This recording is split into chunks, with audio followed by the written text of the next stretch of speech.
Clinic Coordinator here at the Houston SPCA Pet Wellness Clinic. With me today, I have Starlight enjoying a little snack. She came in through rescue with pale gums, and she got some treatment here at the Houston SPCA, and she's available for the adoption floor now. Can you start by explaining what the Houston SPCA Pet Wellness Clinic is? We are a fast preventative care clinic.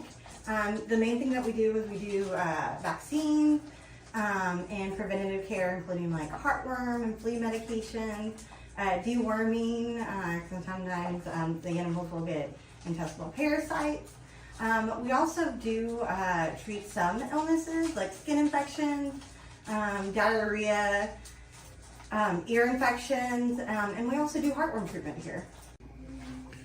Could you go into detail of how to treat heartworms? We follow the American Heartworm Association protocol for the 3 aminocyte injections. How to count it down, it's by days. So day 0 is when they pop up positive for heartworms. That day we will prescribe doxycycline, which is an antibiotic that will treat the bacteria that loves to cover the heartworms.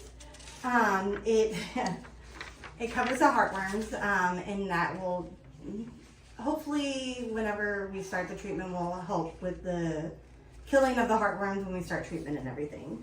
And we also want to make sure that we start on prevention.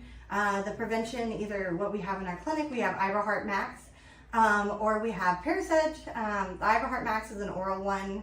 The Parasege is a topical heartworm medication. And then the doxycycline is for 30 days. After those 30 days, on day 30, you will give the prevention again, because it's a monthly prevention. And then we will wait for 30 more days. During that time, we do like to get x-rays and blood work, so we can make sure that the organs are working great and everything, and then just making sure that the heart is not too damaged by the heart, because sometimes we can cause more harm than good by treating it if the heart is pretty damaged. From there, for those x-rays and blood work, we do not provide that yet here at the Houston SPCA Pet Wellness Clinic. So we do have a list of full service clinics that we will send you to get it done. And then once a doctor here at our clinic takes a look at it, we'll get the okay to treat or not. Once we get the okay to treat, we will do on day 60 is the first injection. And we'll send home pain meds and some medication to keep them calm. And then we have day 90 and 91. Those 2 injections are given 24 hours apart from each other. Can you share any funny or heartwarming stories of pets that have visited the clinic? We actually have we opened last year of August of 2023. Our first heartworm treatment just came through. Her name was Greta. She was she's a German Shepherd, very sweet dog. She was our first heartworm treatment that we had here. We retested her and she was negative. So we were all super excited for her. We had a little happy dance and everything for her. Recently you guys celebrated your 1-year anniversary. Can you tell me what that means to you? It means so much. It makes my heart so happy because we helped out over 3,000 animals with affordable vet care for them. So just helping out the community and everything, and just seeing my team. I have a team of 2 technicians and 5 assistants, and just seeing my team grow and what our mission is here for the wellness clinic and everything, it just makes me so excited for the future. What's the best part about working with the veterinary team here at the Houston SPCA? I have, and I will always brag about them, I have the best team. Everyone works great together. Everyone is willing to learn. I'm willing to teach if you're willing to learn, and I've been a vet tech for 13 years, and I love teaching. So there's a lot of new protocols and a lot of new things that we've been working on in teaching, whether it's like learning about skin scrapes with skin stuff, learning about heartworm disease, and learning about like the importance of vaccines and everything. My team always keeps a positive attitude with it. Yeah, I have an overall great team. The clinic operates Thursday through Sunday. What influenced the schedule? Well, we like to be available for the people who work like Monday through Friday, 9 to 5. So we have availability on the weekends. We do take appointments and walk-ins. We're limited on our appointments, but we mainly take walk-ins. That's also, so if you're unsure, if one day you just wake up and you're like, I'm gonna take my dog to the vet, we're open and we're ready for you. What should pet owners bring with them when they visit the clinic? When you bring them, your animals to the clinic, if you have a dog, make sure that they are on a leash. If you don't have any leashes, we can provide you a slip lead for you for that. And then for the cats, just make sure that they're in the carrier. That's just a safety for all the animals in there. And if you don't have a carrier, we also have a carrier that we can give you. If you have any previous vet records or medical records, bring it. Either you can email it to us or you can just bring it and we'll scan it in and make sure that it's in your file. Can you tell us more about the free rabies vaccination promotion that you're currently offering? Yeah, right now we are offering free rabies vaccines with any other services, which includes like other vaccines, heartworm tests, or any like a triple test for your cats and everything. We just understand the importance of rabies and getting the vaccine and everything. And legally, you do have to have the rabies vaccine. So hopefully you'll come over and check us out and come and get it while supplies last. Preventative care is emphasized at the clinic. Why is it so important for pets? For pets, okay. It helps when, like humans, when we do get vaccines, it creates a good antibody in the body to help fight off, like if an infection goes in there, tries to attack the body, like parvovirus, it helps them. It doesn't 100% make sure that they don't get it, but it does help fight off any antibiotics to help prevent it. That's why with puppies and cats and kittens and everything, we do require you to get boosters, especially when we start vaccines. You can start them off at 6 weeks old for cats and dogs. And for the dogs, typically you'll do about 4 of the December parvo vaccines to help create immunity, like in the body and everything. And then for the cats and kittens, we have the FERCP vaccine, which helps with feline distemper, and then the feline leukemia, which is feline leukemia disease. We do offer, like, you do have to get a booster for it, and then it will be yearly vaccines. Can you go into detail about what an Interstate health certificate is? It is a certificate that is done when your animal is traveling, whether it's a cat or dog. What it is, it's done by a licensed veterinarian. It includes an exam and everything from nose to toes, just to making sure that that your pet is healthy enough to travel. We do that at the wellness clinic. It's $75 total. If you do come to the wellness clinic for it, on the certificate we do have to have vaccines listed on it. So if you're not coming in for vaccines as well, just make sure that you bring in your records and everything so we can make sure that is on the certificate. How can pet parents ensure that their pets are receiving enough mental stimulation at home? Some animals just need a little bit more help with toys, and everything, and running. If you have a Weimaraner or a German Shepherd, making sure that you're getting them enough exercise, because they're working dogs. On their mind, they're like, gotta go, gotta go, gotta go. And you have to work them, but just be safe in the Texas heat, and everything, not overworking them too much.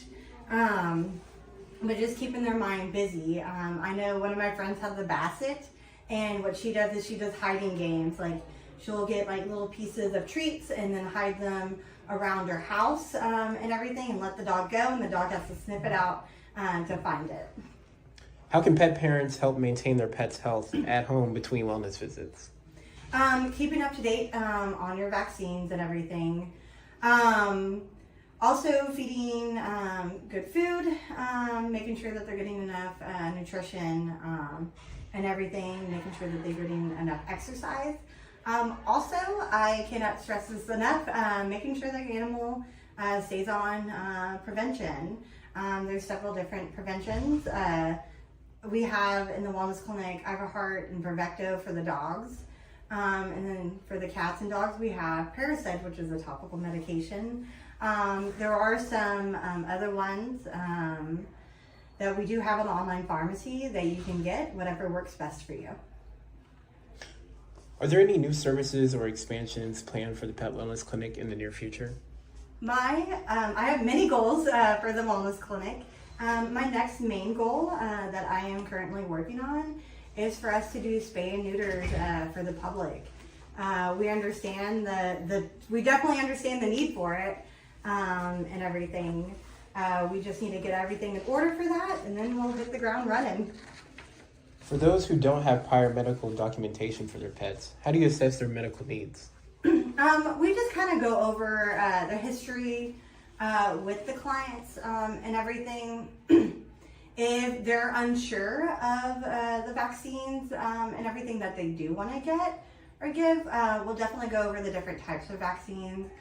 For dogs, we have rabies, the distemper parvo vaccine, lepto vaccine, canine influenza, and the bordetella vaccine. For the cats, we have the rabies vaccine, feline leukemia, and then the FERCP vaccine. So if you have an indoor outdoor cat, we're probably going to recommend the feline leukemia vaccine. If your pet loves to go to the dog park, we're probably going to go over all of the vaccines for you to get and everything, and especially like if you board your dog when you go on vacation and stuff. Some clinics or boarding facilities, they require all the vaccines or just the rabies and bordetella and distemper parvo. So we'll definitely try to get what your lifestyle is and everything, and kind of help guide you with that. Can you explain the difference between a health exam and a technician exam? The health exam is done by the doctor. Legally, it does have to be done every single year to have that client-patient relationship.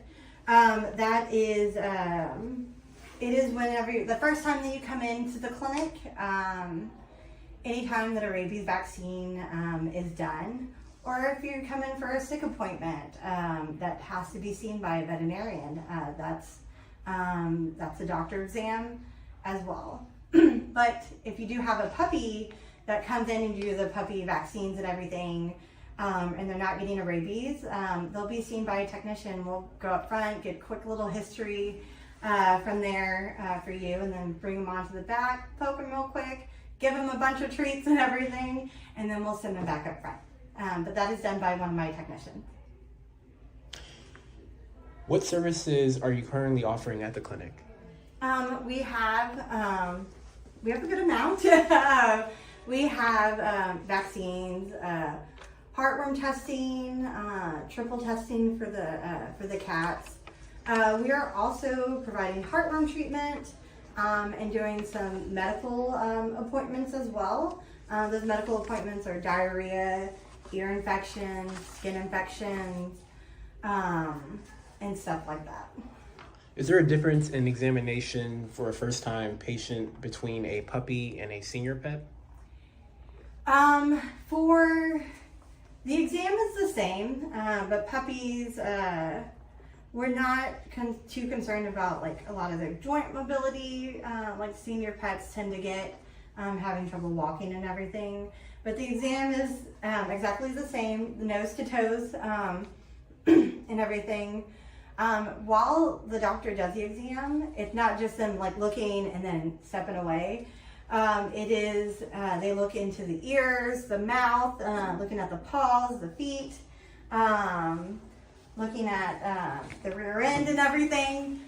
They also listen to the heart, just to make sure that there's no murmur, because sometimes puppies can get murmurs that they grow out of, or sometimes like the older dogs, and you just won't know until you bring them to a vet to be listened to. Are there any common symptoms of these diseases that would prompt you to have a pet parent bring their pet to the wellness clinic?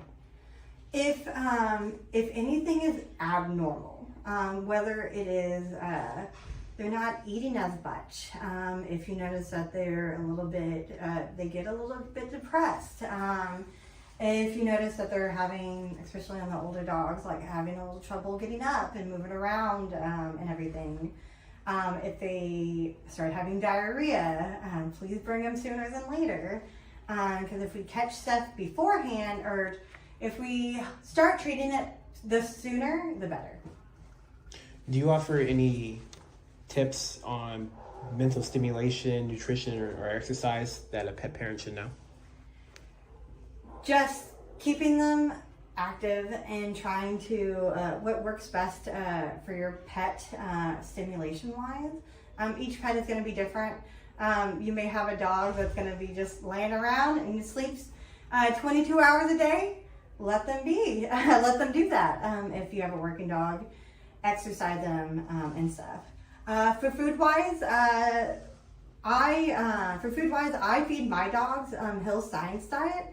The sensitive stomach and skin, just because my two dogs one of them has skin issues, and then the other one is a schnauzer mix who has pancreatitis issues that can get it like that. Just feeding the food that works best for them and what they eat and everything, especially when you have older dogs and stuff sometimes, or cats, like if they have different diseases. Like whether it's kidney disease, liver disease, heart disease.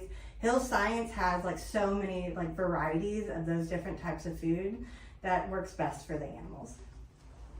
How often do you think a pet should come in for a checkup? Minimum once a year. And it also depends on if your animal gets sick or anything. Again, if they are sick, bring them in as soon as possible, but minimum at least once a year, just to make sure, because sometimes like things happen that you just don't notice because you're with them every single day, or things happen and you do notice because you're with them every day. If you could offer one key piece of advice to all pet parents out there, what would it be?